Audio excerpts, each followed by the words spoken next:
ശ്രീ ബേസിൽ പാറക്കുടി, ശ്യാംരാജ് പറഞ്ഞതിൻ്റെ ഒരു തുടർച്ച പറയാൻ പോവുകയാണ്. ഈ കാശ്മീരി പണ്ഡിറ്റുകൾ അവിടെ നിന്ന് നിഷ്കാസനം ചെയ്യപ്പെട്ടപ്പോൾ അവർ ജീവനും കൊണ്ട് ഓടിപ്പോകേണ്ടി വന്ന അവസ്ഥയിലൊന്നും കോൺഗ്രസ് വളരെ സജീവമായി അവരുടെ വലിയ പ്രതാപകാലത്തൊക്കെ ഇരുന്ന കാലത്താണ് ഇതൊക്കെ നടന്നിട്ടുള്ളത്. പക്ഷേ അവരെ സംരക്ഷിക്കാനോ ഈ സംഭവങ്ങളിൽ അപലപിക്കാനോ ഒന്നും കോൺഗ്രസ് തയ്യാറായിട്ടില്ല. നമുക്കൊന്ന് വിഷയത്തിലേക്ക് വരാം.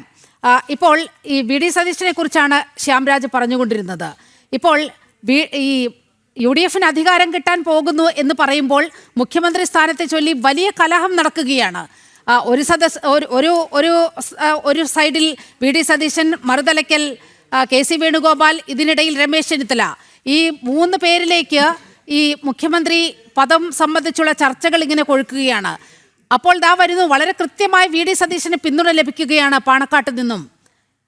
അതൊക്കെ സാധ്യമാകുന്നത് വി ഡി സതീശൻ്റെ ഈ ജമാഅത്തെ ഇസ്ലാമി സ്നേഹം കൊണ്ടൊക്കെ തന്നെയാണെന്നാണ് പറഞ്ഞു വരുന്നത്. ശ്യാംരാജ് മുസ്ലിം ലീഗിനെ പോലത്തെ വർഗീയ സംഘടനകൾ എന്നൊക്കെ പറഞ്ഞ് ശ്യാംരാജ് അവിടെ ഞാൻ കേട്ടു. മുസ്ലിം ലീഗിനെ പോലത്തെ വർഗീയ സംഘടന. ശ്യാംരാജ് ഒരു കാര്യം ഓർക്കണം, നമ്മൾ വയനാട് കൽപ്പറ്റയിൽ ഈ പറയുന്ന ദുരിതം അനുഭവിച്ച ആളുകൾക്ക് മുസ്ലിം ലീഗ് പണിതു കൊടുത്ത വീടുകൾ ശ്യാംരാജ് ഒന്ന് പോയി കാണണം. അതായത് ശ്യാംരാജിന് പറ്റുമില്ലെങ്കിൽ, അല്ലെങ്കിൽ ശ്യാംരാജ് എവിടെ നിന്നാണോ പോകേണ്ടത് അതിനുള്ള വണ്ടിക്കാശ് വേണമെങ്കിൽ ഞാൻ അയച്ചു തരാം. അതായത് ശ്യാംരാജ് ഒന്ന് പോയി കാണണം. അത് കാണേണ്ടത് തന്നെയാണ്. അതായത് ലീഗ് കൊടുത്ത വീട്ടിൽ രാവിലെ 5 മണിക്ക്, ശ്യാംരാജും ഒരു ഹിന്ദു മതത്തിൽ അല്ലെങ്കിൽ ഹൈന്ദവ വിശ്വാസിയാണല്ലോ, ഈ പറയുന്ന രാവിലെ 5 മണിക്ക് അവിടെ നമ്മളെല്ലാവരും കണ്ടതാണ്, ഗണപതി ഹോമം നടത്തി അവിടെ വീട് പാല് കാച്ചി അവിടെ അവർ വീട്ടിൽ ഗൃഹപ്രവേശനം നടത്തി വീട് താമസം തുടങ്ങി നമ്മളെല്ലാവരും കണ്ടു. അതുപോലെ തന്നെ ക്രൈസ്തവ മതത്തിൽ വിശ്വസിക്കുന്ന ആളുകൾ അവിടെ പള്ളിയിൽ നിന്ന് വികാരി അച്ഛന്മാർ വന്ന് പ്രാർത്ഥന നടത്തി അവിടെ വീടിൻ്റെ പിറകറില്ലാതെ വീടിൻ്റെ കയറി താമസം നടത്തി എന്ന് നമ്മൾ കണ്ടു. അതുപോലെ തന്നെ മുസ്ലിം മതത്തിൽ വിശ്വസിക്കുന്ന ആളുകൾ അവർ ഈ പറയുന്ന പോലെ ദുവ ചെയ്ത് അവർ കയറി നമ്മളുണ്ട്. അപ്പോൾ ഇതുപോലെയുള്ള മുസ്ലിം ലീഗ് എന്നും ഞാൻ പറഞ്ഞില്ല, അതായത് ഗണപതി ഹോമവും നടത്തുകയും വികാരി അച്ഛൻ വന്ന് ഗൃഹപ്രവേശനത്തിലുള്ള പ്രാർത്ഥനകൾ ചൊല്ലുകയും അതുപോലെ ഇസ്ലാം മതത്തിൽ വിശ്വസിക്കുന്ന ഒരു ദുവ ചെയ്തും അവർ, അതായത് വയനാട് പോലെയുള്ള വലിയ ദുരന്തം നടന്നപ്പോൾ മുസ്ലിം ലീഗ് എടുത്ത അവരുടെ ആ ഒരു വലിയൊരു ഇനീഷ്യേറ്റീവ് ഉണ്ട്. അതൊക്കെ കാണാതെ ചുമ്മാ അവിടെ വന്നിരുന്നോണ്ട് മുസ്ലിം ലീഗ് വർഗീയ സംഘടനകൾ, ഞാൻ പറഞ്ഞില്ല, ഞാൻ ശ്യാംരാജിന് വേണമെങ്കിൽ ആ മുസ്ലിം ലീഗ് പണിതു കൊടുത്ത വീടുകൾ, അതായത് ഫർണിച്ചർ ഉൾപ്പെടെ വെറുതെ അത്രയും നന്നായി കേരളത്തിൽ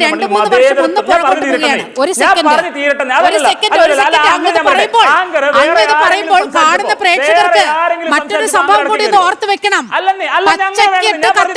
അമ്പലനടയിൽ കെട്ടിത്തൂക്കും എന്ന് പറഞ്ഞുകൊണ്ട് കാസർഗോഡിന്റെ തെരുവീഥികളിലൂടെ മുദ്രാവാക്യം വിളിച്ചു പോയത് യൂത്ത് ലീഗുകാരാണ്. ഈ തെരഞ്ഞെടുപ്പ് സമയത്ത് നിങ്ങൾ ചില ഗിമ്മിക്കുകളൊക്കെ കാണിച്ചിട്ടാകാം. താങ്കൾ പറയുമ്പോൾ താങ്കൾ അങ്ങനെ മുസ്ലിം ലീഗിന്റെ നല്ലൊരു മുഖം ചൂണ്ടിക്കാണിക്കുമ്പോൾ അപ്പുറത്ത് യൂത്ത് ലീഗ് നടത്തിയ ആ വർഗീയ പരാമർശങ്ങൾ കൂടി ഒന്ന് പരാമർശിച്ചു പോകണം ശ്രീ ബേസിൽ. അതുകൂടി മുൻനിർത്തി വേണം നമ്മൾ ഈ ചർച്ചയെ കാണേണ്ടത്.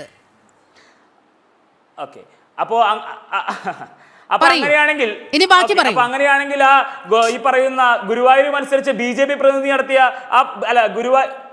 ഗുരുവായൂർ അമ്പല നടയിൽ വെച്ച് ഈ പറയുന്ന BJP-യുടെ സ്ഥാനാർത്ഥി നടത്തിയ അതുകൂടെ ഒന്ന് പറഞ്ഞങ്ങ് പോയാലോ നമുക്ക്? അല്ല, അപ്പൊ KM ഷാജി പറഞ്ഞത് എവിടെ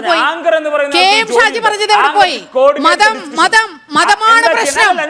കഴിഞ്ഞ 10 വർഷവും മുസ്ലിം ലീഗ് അധികാരത്തിൽ ഇല്ലാതിരുന്നതിനാൽ സമുദായത്തിനെല്ലാം നിഷേധിക്കപ്പെട്ടു എന്ന് KM ഷാജി പറയുന്നുണ്ട്. അത് വർഗീയതയല്ലേ? ഗോപാലകൃഷ്ണൻ ചൂണ്ടിക്കാട്ടിയത് ഇന്ന് നിലനിൽക്കുന്ന ഒരു യാഥാർത്ഥ്യമാണ്. ഈ 3 മതത്തിൽപ്പെട്ടവർക്കും അവിടെ വീട് വെച്ചു കൊടുത്ത സംഘടനയുടെ പേരാ മുസ്ലിം ലീഗ്. അപ്പുറം BJP-യുടെ പ്രതിനിധിയും അയലിന്റെ പ്രതിനിധിയൊക്കെ ഉണ്ടല്ലോ, ആങ്കറിന് എന്തിനാ എത്ര ശുഭിതയാവുന്നേ? അതുപോലെ തന്നെ കോൺഗ്രസ് സമരം ചെയ്തിട്ടില്ല. ശ്യാംരാജിന്റെ വലിയ പോയിന്റാണ്, കോൺഗ്രസ് കഴിഞ്ഞ 10 വർഷമായി ഞങ്ങളുടെ KSU-കാരുടെയും ഞങ്ങളുടെ യൂത്ത് കോൺഗ്രസ്സുകാരുടെയും ഞങ്ങളുടെ കൂട്ടത്തിലുള്ള MSF-കാരുടെയൊക്കെ പേരിൽ 20-30 കേസുകൾ എടുത്തുകൊണ്ട് നവകേരള സദസ്സ് വരെ കടന്നുപോയപ്പോൾ തലയ്ക്ക് ചെടിച്ചട്ടി കൊണ്ടടിച്ച് രക്ഷാപ്രവർത്തനം എന്ന പേരിട്ട് നടത്തിയിട്ട് ഞങ്ങളുടെയൊക്കെ പേരിൽ 30-40 കേസുള്ള KSU-കാരും യൂത്ത് കോൺഗ്രസ്സുകാരും MSF-മാരുമുള്ള ഈ നാട്ടില് കഴിഞ്ഞ 10 വർഷക്കാലം ഏതൊക്കെ കള്ള കേസുകളിൽ പെടുത്താമോ നവകേരള സദസ്സ് കടന്നുപോയപ്പോൾ ഞങ്ങളെയും എന്റെയും എന്റെ സഹപ്രവർത്തകരുടെ പേരിൽ ഉൾപ്പെടെ ഷൂ എറിഞ്ഞാൽ CM അയാളുടെ ഡ്രൈവറുടെ കൺട്രോൾ തെറ്റി CM മരിച്ചു പോകുമെന്ന് പറഞ്ഞ് CM-നെ വധിക്കാൻ ശ്രമിച്ചു എന്ന് പറഞ്ഞ നവകേരള സദസ്സിനെതിരെ ബസ്സിനെതിരെ ഷൂ എറിഞ്ഞ് പ്രതിഷേധിച്ചവർക്കെതിരെ നോൺ ബെയിലബിൾ ഒഫൻസ് ഇട്ട് CM-നെ വധിക്കാൻ ശ്രമിച്ചു എന്ന് ഉൾപ്പെടെയുള്ള ഒഫൻസ് ഇട്ട് കോടതിയിൽ ചെന്നപ്പോൾ തള്ളിപ്പോയി. നിങ്ങൾ മനസ്സിലാക്കണം.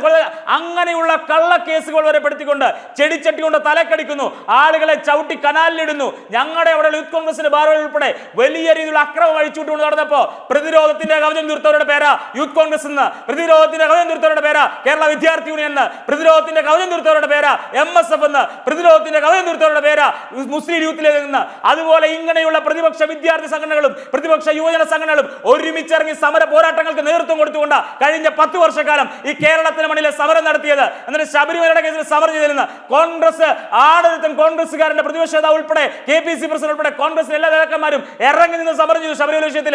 ഈ ഇലക്ഷന്റെ സമയത്ത് ഏതെങ്കിലും ഒരു BJP നേതാവ് ഈ പറയുന്ന പോലെ എന്തെങ്കിലും സ്റ്റേറ്റ്മെന്റ് ഇറക്കിയോ? അപ്പൊ അതുപോലെ തന്നെ ഞങ്ങളുടെ യുവജനങ്ങൾക്കെതിരെ ഞങ്ങളുടെ യുവാക്കൾക്കെതിരെ വലിയ രീതിയിലുള്ള കള്ളക്കേസുകൾ എടുത്തുകൊണ്ട് മുന്നോട്ട് പോയപ്പോൾ ഞങ്ങളാരെങ്കിലും പകച്ചിരുന്നോ? ഇല്ലല്ലോ, ഞങ്ങൾ നെഞ്ചു വിരിച്ചിരുന്നു. പിന്നെ ഒരു കാര്യം ഞങ്ങൾ പറയാം, യുവാക്കൾക്കെതിരെ കേസ് എടുത്തപ്പോൾ നിങ്ങളിപ്പോൾ പറയുമായിരിക്കും യുവാക്കൾക്കെതിരെ കേസ് എടുത്തു, യുവാക്കളെ പരിഗണിക്കുന്നത്. ഏറ്റവും കൂടുതൽ യുവാക്കൾക്ക് പ്രാതിനിധ്യം കൊടുത്ത പാർട്ടിയുടെ പേരെന്താ? ഇന്ത്യൻ നാഷണൽ കോൺഗ്രസ് എന്ന. ഏറ്റവും കൂടുതൽ യുവാക്കൾ പ്രാതിനിധ്യം നടത്തിയ വേറെ പാർട്ടിയുടെ പേരെന്താ? മുസ്ലിം ലീഗ് എന്ന.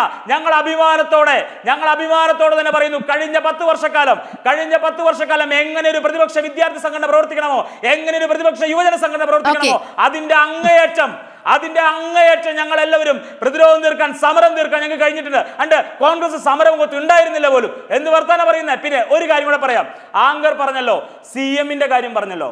ആങ്കർ വളരെ നന്നായി അവിടെ പറഞ്ഞു. മുഖ്യമന്ത്രി ചർച്ചയിൽ പറയുന്ന KC വേണുഗോപാലിന്റെ പേരുണ്ട്, രമേശ് ചെന്നിത്തലയുടെ പേരുണ്ട്, ഈ പറയുന്ന VD സതീശന്റെ പേരുണ്ട്. ശരിയാണ്.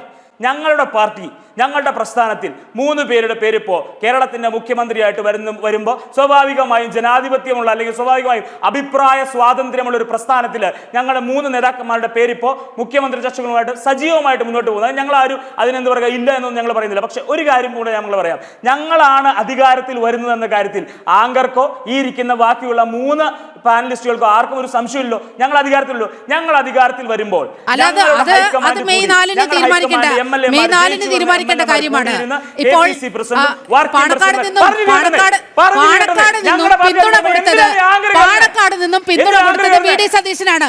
അങ്ങ് അതാണ് ഞാൻ പറഞ്ഞത്. അല്ലാതെ ഈ സർവേ റിപ്പോർട്ട് അനുസരിച്ച് LDF വരുമെന്നോ UDF വരുമെന്നോ ഞാൻ പറയുന്നില്ല.